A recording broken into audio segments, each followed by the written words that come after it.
Less than a mile from the parking lot, and all downhill from there, we arrive at the footbridge, which crosses the South Mills River. It's early in the afternoon. You can see the sun is just about to dip behind those mountains. So even though there's still a few hours of daylight left, it's still going to get pretty chilly.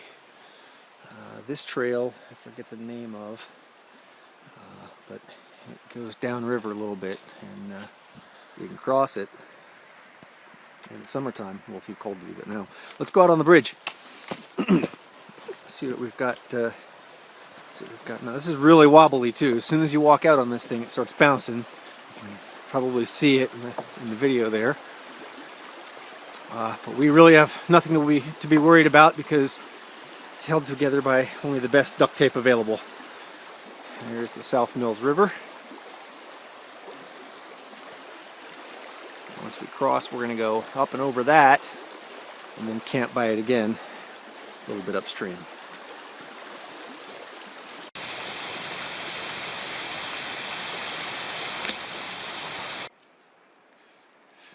Maybe 3/4 of a mile in now. We come to the intersection for Mullinax Trail, which goes up and to the right. That is the long way to get to where we're going. We're taking the shortcut. This is the South Mills River Trail we've been on the whole time. That goes down. You can see it's very wide and flat. It actually used to be an old logging road many, many years ago. That's where we came from. There's the other side of the valley. Way down in there is the river. Same one we crossed on the bridge. And then we're going to continue down this way. I never have to worry about finding water when I come to Turkey Pen. I've only been hiking for about 20 minutes, maybe 25 now, and I've already crossed the South Mills River twice. And this is actually the last time that we'll be above it on this hike. You can see I'm looking down into the riverbed from up on high. And there's actually quite a bit of flat space down here. You can see that little stream. If you walk down there and cross that stream, there's an awful lot of nice flat space along the riverside. Usually some good camping there. Now we're going to descend, and we're going to be walking beside the river for the remainder of the hike. So most of it is downhill.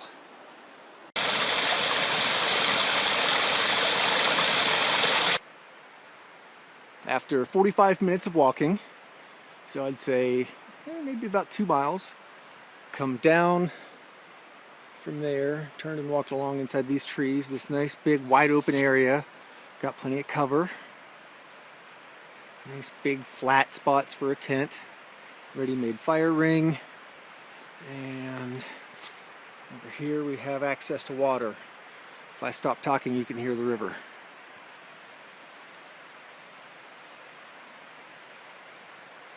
This is where I'll spend the night.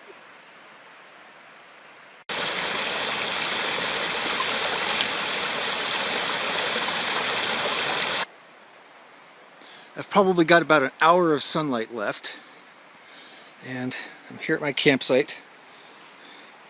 Some kind soul has left a great deal of firewood from their previous visit, plus there's plenty more down all over the place. Let's take a look at my shelter for this evening. This is the Hilleberg Solo. This tent will keep me warm down to sub-zero temperatures. Weighs about 4 pounds. It takes just a couple of minutes to set up, probably about 15 if you include stretching out the guy lines. The guy lines are important, especially during heavy weather, a lot of strong winds to help stabilize the tent. But it's going to get really cold tonight, and what the guy lines help to do is, you see the tension on these strings pulls this outer layer away from the inner layer. See that yellow? You can see that gap in there.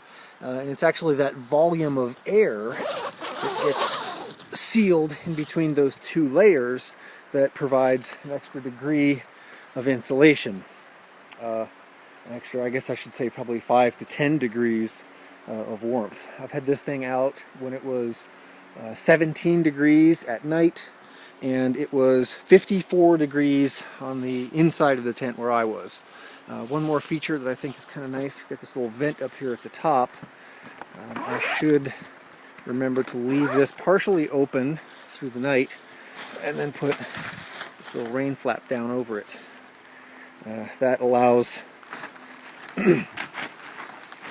a little bit of air circulation, so that when the condensation from my breath inevitably rises, it doesn't form as moisture at the top of the tent. It'll actually escape through that small vent, so I won't get rained on when I wake up in the morning. Alright, so I need to go and get some water. I need to collect some sticks, and temperature's dropping, so I probably want to add a layer and then go for a little walk. So hope you enjoyed the tour of my camp.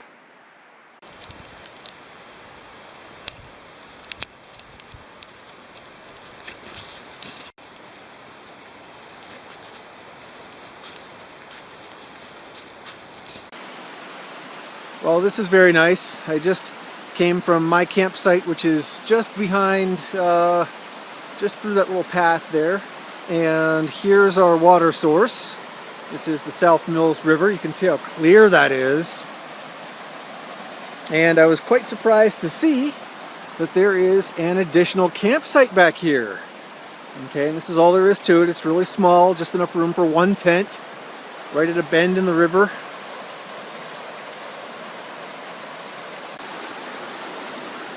And here we've got our own little private beach, right at a bend in the river. Now in the summertime, right over here is a great place to go for a swim. If you look closely there, that is not falling water, those are icicles. So I don't want to go in that water. And let's look upriver here just a little bit. Here's a lovely scene.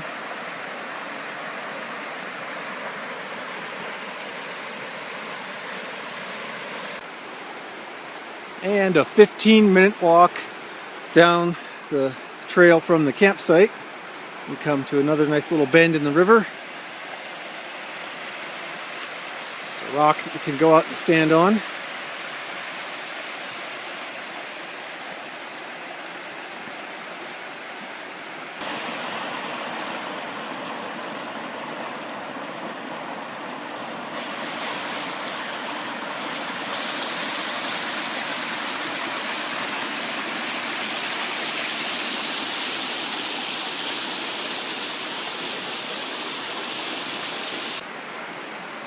We are just about at the end of our daylight here. 5:38. Official sunset time was about 10 minutes ago. Here we are at another lovely bend in the river. You can barely see my pack on the ground over there. And that's where I'm going next. Going back to camp. I have to walk for about an hour and it will be dark. So this should be interesting. That's all right. It's very easy to follow. It's just a straight line, so I don't have anything to worry about.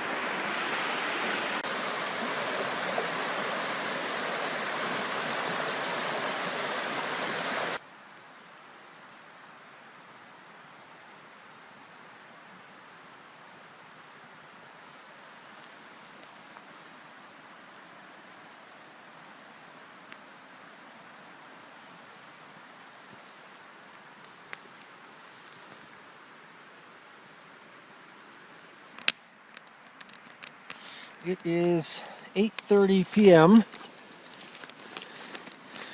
and I don't know if the camera's going to pick this up or not.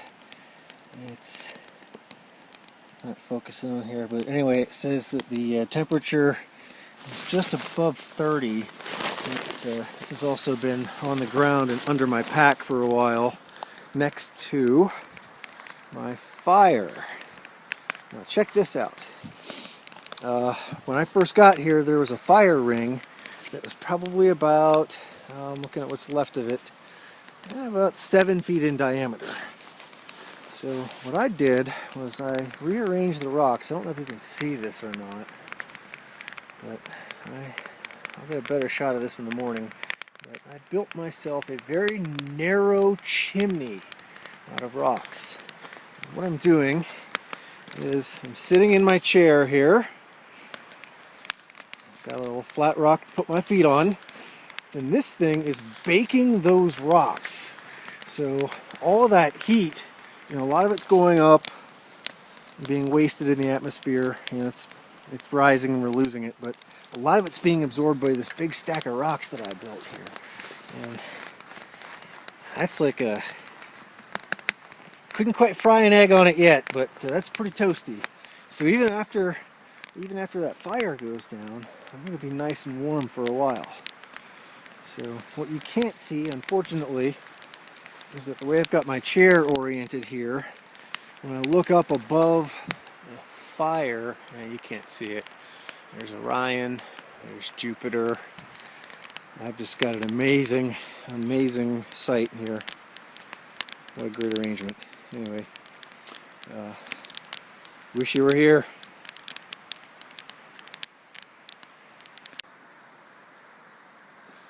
Alright. We're inside now. All zipped up. What I like about this tent too is that it has room for my pack, everything to sit outside. This bright sunny yellow is my interior. This is where I'm going to sleep tonight. It's my Zero bag. And see if we can get a sponsorship here. Alright.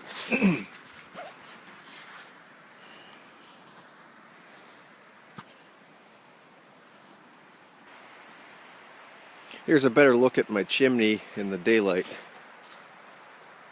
There's the back.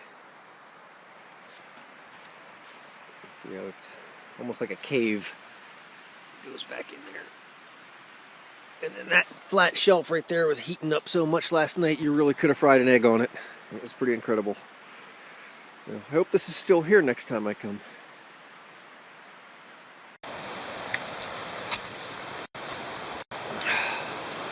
How's that?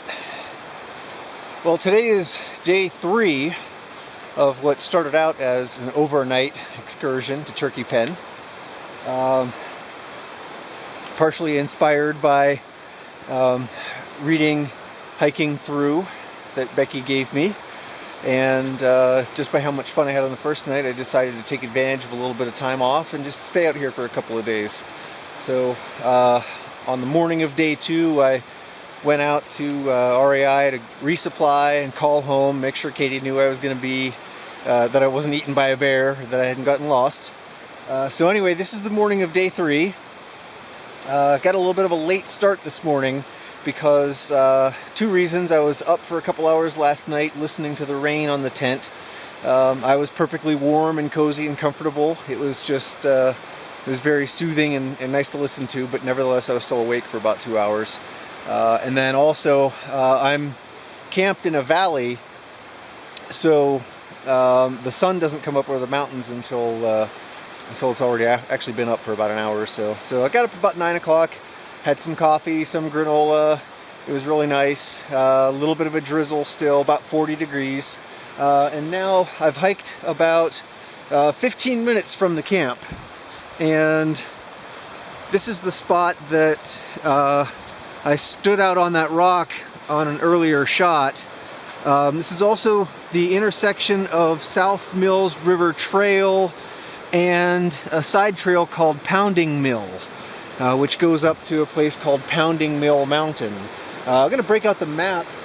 I'm going to go sit on that rock for a minute and break out the map and try to decide where I'm going to spend my day. I'm going to try to get about 10 miles of walking in today, so a little bit of map reading time. As you can see, the sun is trying to come out. It's already warmed up considerably. Here we are at the famous rock that sticks out into the river. And I've got my handy dandy map here, and I'm gonna show us where we've been and where we're going. So this whole collection of trails right here is Turkey Pen. This is where we parked the car and started on this trail here. This is called the South Mills River Trail, and we are right at this intersection. And I'm gonna go, so this is Pounding Mill. This is a trail that I've been on before with Katie. So I've come down this before. So I think what I'm gonna do is I'm gonna continue on the South Mills River Trail and go all the way out here and catch the Laurel Mountain Trail, come back up, and then come back down Pounding Stone. That's a total of about 8 miles. This is the old South Mills River Trail. If I were to walk down there, maybe, oh, you can probably see it from here. Let me zoom in on that. You can see the river all the way down there. There used to be a footbridge down there, but pretty big hurricane, perfect storm type of situation came through probably about a decade ago or so and washed out the bridge. Reminder, ask Dave which hurricane that was, because he remembers, he talks about it all the time. Anyway, if you walk down there, it's really uncrossable. I mean, you could do it, you're gonna get really, really wet and it's super cold. Fortunately, they've built a new footbridge over here. And I like to refer to this as the Bogey Bridge, because we have a picture of Ben Nisbeth walking across this bridge carrying their family's dog, Bogey, who for some reason is afraid to walk over these things. Sometimes I'm afraid to walk over them too. Let's cross the South Mills River together, shall we? This one's a little bouncy, not too bad.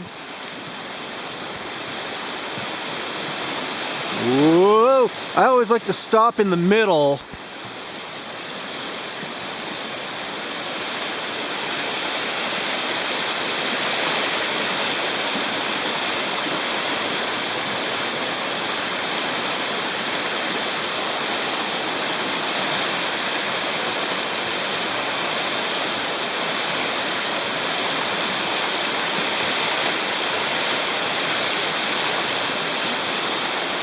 All right, so that's the Bogey Bridge.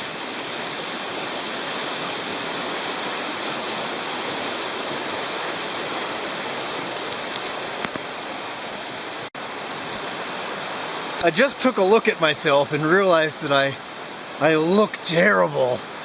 So I'm going to try to stay off camera for a while. This is where the old footbridge used to be. Over there is where I was standing in the last segment that I shot, looking this way. So you can see this would be really tricky to cross. That's probably about waist deep out there, and it's moving at a pretty good clip. Not to mention that it's really cold too. So a lot of people like to ask how I get my water when I'm out here. So you can see there's plenty of it. This is probably clean enough to just drink, but I always like to be a little bit extra careful. What I've got here is the Sawyer squeeze bag system.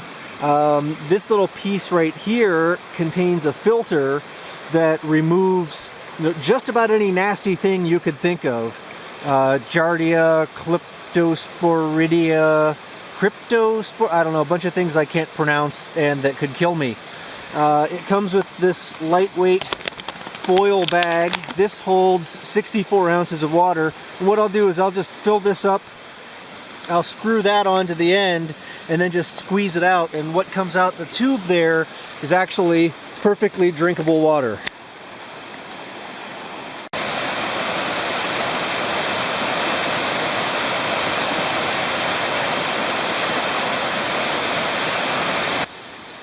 Here are two plants that are very common to western North Carolina. We've got rhododendrons here in the front, and then that is Galax, that purplish green looking stuff. It has a very pungent smell. Some people say it smells like a skunk. I tend to agree. Here we are about an hour and a half into our morning's walk. That's the trail behind me. As you can see, it's really opened up. Big, wide, flat open space here. And I've come to another one of these little forks in the trail that tend to make me nervous. I just explored this one though. I thought that this was going to be Cantrell Creek that I want to keep walking on, but nope, just about 50 yards down there it hits the creek. And once again, a little bit of an offshoot from what looks like the main trail. I find a nice little log bridge that someone's built for us.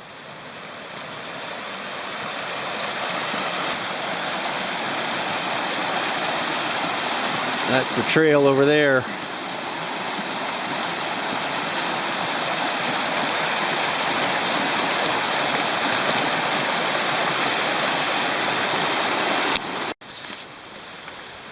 Just on the other side from that little log bridge, we come to a clearing.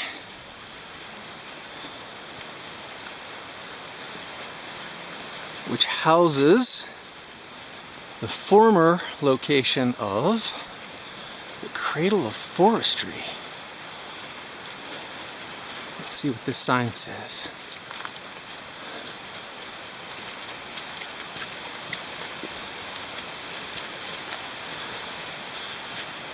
This chimney is all that remains.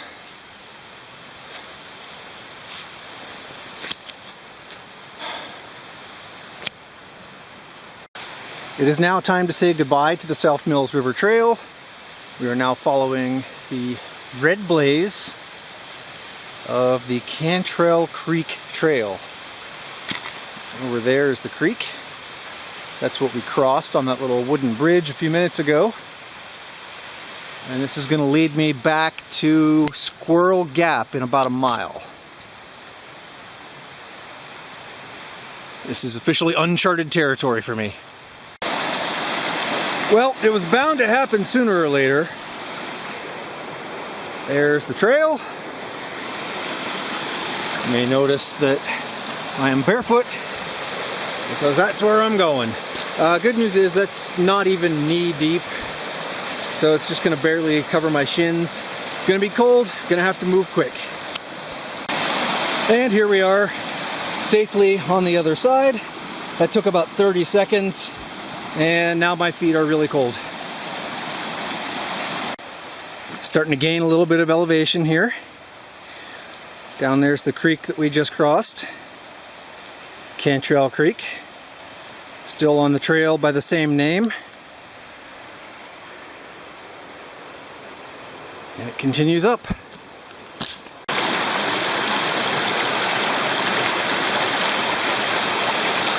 Creek crossing number 4. Hopefully the last one. Here is our 4th crossing of Cantrell Creek. Gosh, look at how just beautiful it is here. Look how clear that water is. So the good news is, as you can see, the sun is completely out. Now I've got blue sky, casting a shadow. The temperature is about 51 degrees right now. So what's really nice is after a creek crossing like this, I can just put my feet in a sunshiny patch and just sit for a while, and the sun is actually warming them up right now, so that's pretty nice.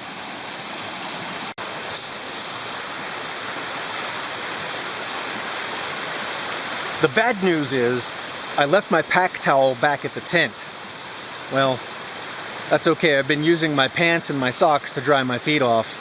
And on average, every one of these crossings is costing me about 12 minutes is my fastest, 17 is my slowest. So theoretically, I've lost an hour just because of having to stop and take off my socks and shoes and put them back on after I walk across and dry them off and so on.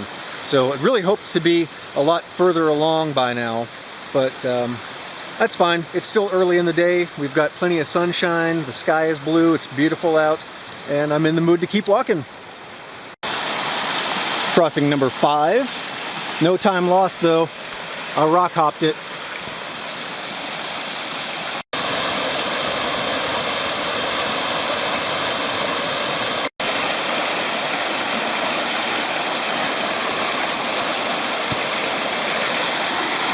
6.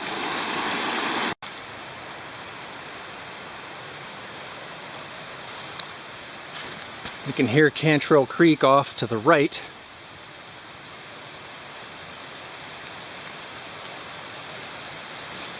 It's important to have Gore-Tex or something similar, hiking shoes or hiking boots. You know, a lot of times you'll encounter wet trail conditions. In some cases, it's just like walking up a creek. Look at how the water is just flowing down this. This is the trail. So if you look down here, you see I'm stepping in it. It's pretty wet, but I've got some good Gore-Tex shoes on. Mine are Salomon trail runners. A set of, pair of boots would be nice too. I've got Vasque Breezes back at the house, but as you can see, I'm stepping in some pretty wet stuff here, and it looks pretty disgusting, and it sounds pretty gross. But I assure you that inside my shoes, my feet are actually quite warm and dry at the moment. So it's well worth the investment to get a good pair of shoes. Looks like I'm going to be walking in this stuff for a while.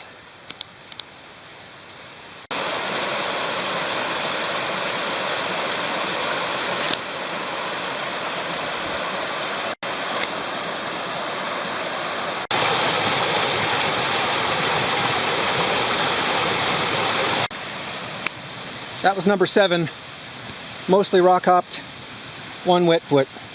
At least it's a warm foot. Gotta turn around. One of the beautiful things about coming out here in the winter is that with all of the leaves down, you can see much further. And it feels much more open. In the summertime, all of these trees would be completely blooming, and we wouldn't be receiving as much sunlight. It'd be kind of dark in here, and it would feel a little shut in. So this is actually quite nice. You can see we've got some blue sky and some fluffy clouds today too.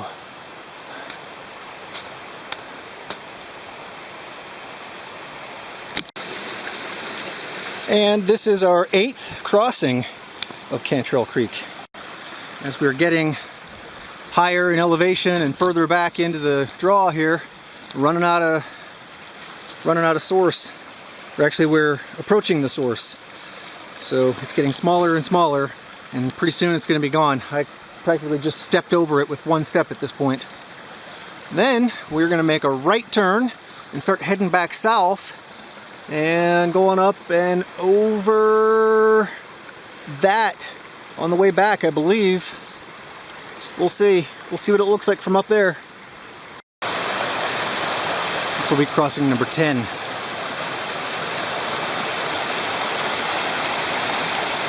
I can rock hop that.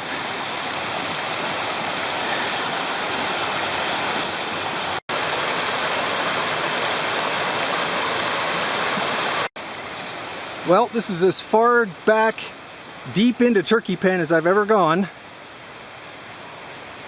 We are now at Squirrel Gap. You can see we've got the black most difficult rating. We're going to be following the blue blazes. We're not going this way, even though it's very pretty over there. We are going up. All right, this is the payoff. We are going to go up there. But before we do, let's pause and look back at where we came from. Way down there.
This is kind of fun. Just packed up, about to head out, and you can clearly see where my tent was.